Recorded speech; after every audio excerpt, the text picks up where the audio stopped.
जय हिंद दोस्तों। आज हम एक नए टॉपिक पर चर्चा करने वाले हैं और ये बहुत मज़ेदार टॉपिक है। इसका नाम है उत्प्रेरणा। इंग्लिश में इसको कैटालिसिस बोलते हैं। और एक होता है उत्प्रेरक जिसे कैटालिस्ट बोलते हैं। उत्प्रेरण जो है दो प्रकार के हैं, समांगी उत्प्रेरण, विषमांगी उत्प्रेरण। उस समांगी उत्प्रेरण को होमोजीनियस, विषमांगी उत्प्रेरण को हेटेरोजीनियस और कई सारे हैं इसके प्रकार। धनात्मक उत्प्रेरण, ऋणात्मक उत्प्रेरण या संदमन उत्प्रेरण, स्व उत्प्रेरण, स्वप्रेरित उत्प्रेरण, प्रेरित उत्प्रेरण और बहुत सारे हैं। तो आप आज हम कुछ पर ही चर्चा करेंगे जिससे वीडियो ज़्यादा लंबा ना हो। तो चलिए देखते हैं तो उत्प्रेरण क्या है। तो उत्प्रेरण जो नहीं जैसे कि कैटालिसिस क्या है। किसी पदार्थ की उपस्थिति से किसी रासायनिक अभिक्रिया की दर परिवर्तित हो जाती है।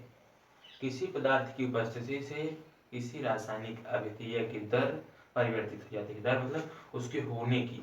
जैसे कोई अभिक्रिया है, जैसे चीनी है और पानी है, तो अगर हम चीनी में पानी डालते हैं तो ये धीरे धीरे गलती है। तो यही जो गलती है, जो समय लेती है, उसी की दर कहलाती है। यही होने की दर को परिवर्तित कर दे, बदल दे। जैसे अगर बहुत स्लो हो रही हो क्रिया तो उसको तेज कर दे, जल्दी जल्दी होने लगी। अगर तेज हो रही हो तो उसको स्लो कर दे। तो इसी को हम बोलते हैं उत्प्रेरण। बस समझ गए। इस अभिक्रिया को क्या बोलेंगे? उत्प्रेरण। और जो पदार्थ डाला जाएगा, अब कोई जैसे चीनी पानी है, उसमें हम और कुछ डाल दें तो उसकी अभिक्रिया क्या होगी? तेजी से होने लगेगी, जल्दी जल्दी। तो उसको क्या बोलेंगे? उत्प्रेरक। अब जैसे उदाहरण समझते हैं, हिंदी उदाहरण समझिए। जैसे मान लीजिए राम जी को वनवास हुआ था, तो उसमें मंथरा ने क्या किया था? उसमें वही थोड़ा सा डाल दिया था कुछ, तो उनको जल्दी से करना पड़ा। जो कैकेयी थी, उनको अपने बेटे को वनवास जल्दी, उनको राम को वनवास जल्दी भेजना पड़ा, जिससे दशरथ की मृत्यु हो गई। तो उन्होंने, जो मंथरा थी, वो क्या थी? उत्प्रेरक थी। उन्होंने क्या किया? जब वो कैकेयी कान भरती तो मंथरा जल्दी, वो मतलब जल्दी कर दिया, और उनका दो वचन कारण राम जी को वनवास हुआ। और वो पूरी क्रिया क्या हुई उनके वनवास, उसको पूरा प्रोसेस क्या हुआ? तो उत्प्रेरण हुआ। अब समांगी उत्प्रेरण क्या है? Homogeneous catalysis. समांगी उत्प्रेरण क्या है? तो समांगी उत्प्रेरण जिसमें जो जो उत्प्रेरक है, कैटालिस यानी जो मंथरा है, और जो समांगी उत्प्रेरण मतलब अभिकारक और उत्प्रेरक दोनों जो है समान हैं, उनकी अवस्थाएं समान हैं। जैसे अगर हम कोई गैस है और उसमें कोई गैस ही डालकर उसको परिवर्तित करके रासायनिक अभिक्रिया कराएं तो क्या कहलाएगा? समांगी उत्प्रेरण। विषमांगी उत्प्रेरण क्या है? तो उसमें जैसे कोई ठोस हो और एक द्रव हो, एक ठोस हो एक गैस हो, कुछ हो, तो जैसे अगर जब उसकी प्रवस्था बदल जाएगी तो विषमांगी उत्प्रेरण, प्रवस्था सेम रहेगी, समांगी उत्प्रेरण हो गया। अब अगला समझिए, धनात्मक उत्प्रेरण क्या है? तो धनात्मक उत्प्रेरण वह उत्प्रेरण है जो कि अभिक्रिया को दर को बढ़ा देता हो, तीव्र कर देता हो, उसे धनात्मक उत्प्रेरण कहते हैं। अब अगला समझिए, ऋणात्मक उत्प्रेरण। किसी पदार्थ की उपस्थिति से यदि रासायनिक अभिक्रिया की दर तीव्र हो जाती है तो इसे धनात्मक उत्प्रेरण कहते हैं। ऋणात्मक उत्प्रेरण है संदमन उत्प्रेरण। ऋणात्मक उत्प्रेरण क्या है? कि जो संदमन, वैसे अर्थ में भी समझ में आ रहा है कि किसी को अगर हम डालें तो वह धीमी हो जाए। जैसे अगर हम यहाँ से कुछ दूर जाएं और समय का थोड़ा सा भी पता न चले, तो अभी हम कोई वीडियो मोबाइल में देखते हैं, तो अगर उसमें कोई चीज़ तेजी से करता है, तो अगर हम उसकी प्ले स्पीड बढ़ा दें तो क्या कहलाएगा? धनात्मक उत्प्रेरण। और वही प्ले स्पीड घटा दें, हम समझ ना पा रहे हो कैसे हो रहा है, तो उसकी प्ले स्पीड घटा देते हैं, तब वो स्लो चलने लगता है, तो क्या हो गया? ऋणात्मक उत्प्रेरण। अब अगला क्या है? स्वप्रेरित उत्प्रेरण। स्वप्रेरित उत्प्रेरण क्या है? तो यह ये है कि जैसे कोई अभिक्रिया हुई, जैसे हमने चीनी और पानी लिया और उसमें डाल दिया, तो जैसे थोड़ी चीनी घुल जाए तो क्या करें? सबको जल्दी जल्दी घुलने के लिए मजबूर कर दें। अभी होता क्या है, जैसे समझिए कि जैसे अगर हम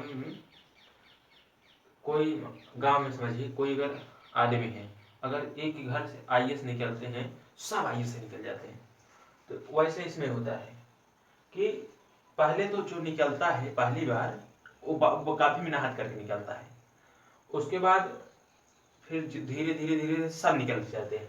वैसे इसमें है, इसमें क्या है, पहले जब बनेगा थोड़ा बनेगा, समय लगेगा, उसके बाद फिर जल्दी जल्दी जल्दी जल्दी जितनी देर लगेगी उतना जल्दी जल्दी होता चला जाएगा। अब प्रेरित उत्प्रेरण क्या है, तो इसमें प्रेरणा दी जाती है।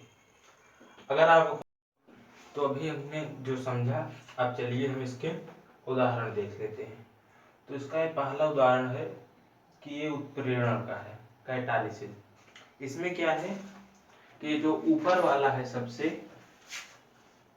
ये क्या है, ये उत्प्रेरण है, ये उत्प्रेरक है, क्योंकि इसके डालने से अभिक्रिया बढ़ जा रही है या परिवर्तित हो जा रही है। और ये पूरी जो प्रोसेस है वो क्या है, तो वो क्या है कि वो है उत्प्रेरण। उत्प्रेरण क्या है, पूरी क्रिया, और जो जो डालते हैं जो पदार्थ है वो क्या है, उत्प्रेरक। अब समझिए समांगी उत्प्रेरण क्या है, तो यह SO2 क्या है, गैस है, O3 क्या है, गैस है, NO2 क्या है, गैस है। इस तीनों, इसमें देखिए समांगी उत्प्रेरण क्या है, समांगी,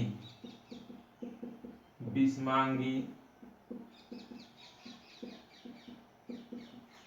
समांगी उत्प्रेरण क्या है, इसमें सब एक समान है, सब गैस है तीनों। विषमांगी क्या है, H2 गैस है, O2 गैस है, लेकिन Pt ये है ठोस सॉलिड, Pt प्लेटिनियम एक धातु है, इसलिए क्या हुआ, विषमांगी। ये है उत्प्रेरण, पूरी क्रिया क्या है, उत्प्रेरण, लेकिन इसमें जो पदार्थ डाला गया उत्प्रेरक। अब अगला क्या है, तो ये धनात्मक उत्प्रेरण है, धनात्मक, ठीक। इसमें MnO2 डाले तो इसकी क्रिया जो है दर बढ़ गई। इसमें देखिए आप, ये जो डाला गया है MnO2 प्लस करके, ये अंतिम में भी उतना है, शुरू में भी उतना है, इसमें कोई परिवर्तन नहीं होगा, लेकिन वो सारी क्रिया चेंज हो जाएगी उत्प्रेरण में। अगला क्या है, इसमें एक ऋणात्मक वाला है, मतलब इसमें जो है क्या डाला गया है, एथिल एल्कोहल। एथिल एल्कोहल जब डाल देंगे तो एक क्रिया धीमी पड़ जाएगी। अब देखिए CH3 COOH C2H5 है प्लस H2O है, एक कौन सी क्रिया है,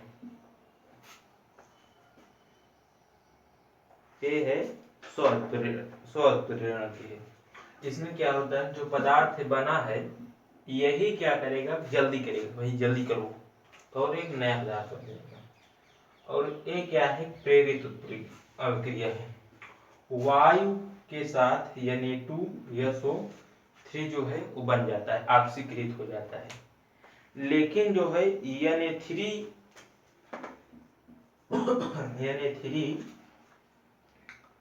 Na3ASO3 नहीं परिवर्तित होता। तो ये उसका उदाहरण हो गया। अगर आपको वीडियो समझ में आई होगी या समझ में आई होगी तो आप कमेंट कीजिएगा, समझ में आई होगी तब भी, नहीं आएगी तब भी। Yes or no. मिलेंगे नेक्स्ट वीडियो के साथ। जय हिंद।